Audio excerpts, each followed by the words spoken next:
اینجا ما یک اینورتر VFD دانفوس داریم FC51 و یک HMI دوب 107 EV دلتا، یک محرک سینخرونی است. در اینجا ما VFD دانفوس طریق شبکه مودباس اتصال کرده هستیم با کام دوی HMI دلتا و ما تمام فرمان ها را از طریق همین شبکه مودباس و درونی VFD می‌رسیم.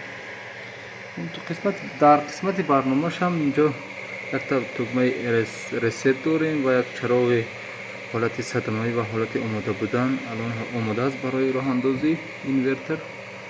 و یک قسمت سرعت هم سرعت موتور این 100% است، یعنی حاضر 50% یعنی همون بسامد 50 هرتز است.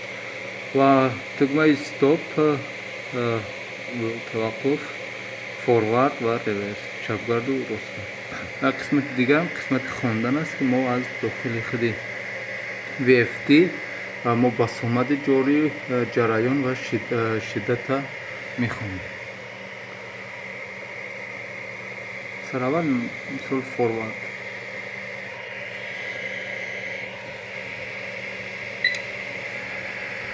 یعنی چپگرد موتور ما راه اندازی شد. طریق چپگرد ما 50% یعنی 25 هرتز است. اینجا در VFD 25.1 این صورت پایین میفوریم.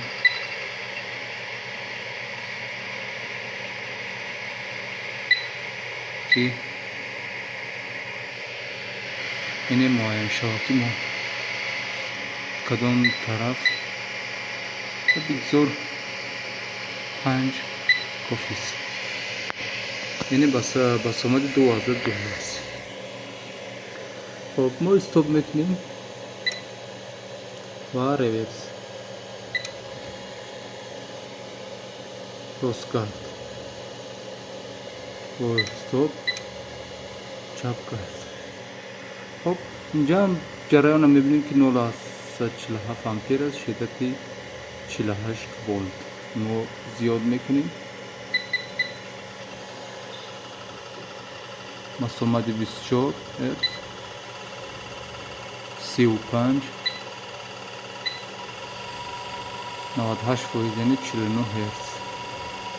این محرک اینجا هم 49. استاپ، ریورس.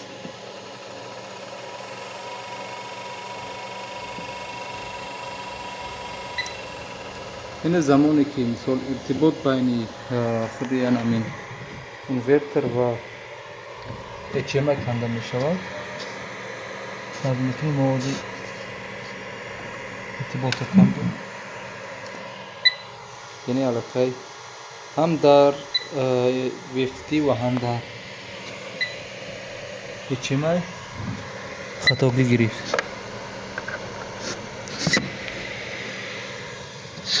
براش توصل میکنیم.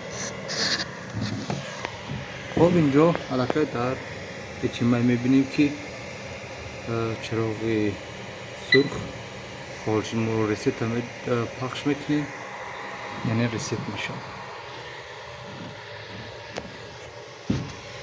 قسمت تنظیماتش هم که است مربوط است علاقه اینا هستن و او قسمت ما در علاقه‌داری نصیب باشد میبینیم. سیم کشیش هم منبع 3 فازه که این اینورتر ما اگر معلومات تکنیکیش هم بینیم اینجا نوشته است اینپوت این یعنی 3/380 تا 480 ولت و قسمت آوتپوش هم 3 اینجا با فیلم کمشتیگونش 0 ولت 0 مینوس و این همون شدت 200 تا 220 شدت خروجیش است. این قسمت مین منبع است 3 فازه و این قسمت هم که موتور اینجا در کنیم کلمه موتور نوشته شده است آماده است به نام موتور و در HMI هم یکون این کابل که از این کابل برنامه ریزی است و یک منبع 24 ولت داریم و یک کابلی که ما اینو نشون دیم اگر کم دو کمی RS 485 HMI است که ما تنها رقمی 1 و 6 برای RS 485 کردم. یعنی این قسمت رقمی 1 و 6 اگر در داخلی بینیم همون رقم ها نوشته شده رقمی 1 و 6 برای شبکه RS 485.